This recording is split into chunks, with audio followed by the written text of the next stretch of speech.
దేవుని ఒక వాక్యం సెలవిస్తున్నది. నమ్ముట నీ వలనైతే నమ్మువానికి సమస్తము సాధ్యమే. మార్కు సువార్త 9వ అధ్యాయము 23వ వచనము. మన జీవితంలో దేవుని మనము అన్ని విషయాలలో దేవుడు నా జీవితంలో ఈ కార్యం చేస్తాడు, దేవుడు నా జీవితంలో ఇది నాకు సహాయం చేస్తాడని మనం నమ్మగలిగితే ఆ ఆశీర్వాదము, ఆ లేఖనంలో ఉన్నటువంటి ఆశీర్వాదాన్ని మన సొంతం చేసుకుంటాం.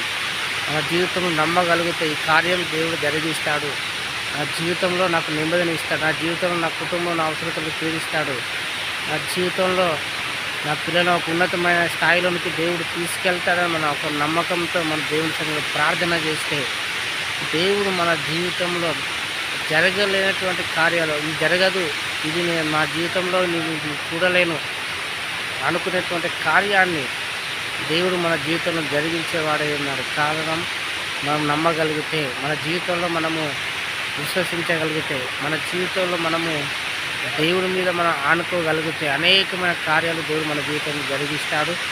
అలాంటి కృపా ఆశీర్వాదము దేవుడు మనకందరికీ కూడా అనుగ్రహించబడును గాక. ఆమేన్.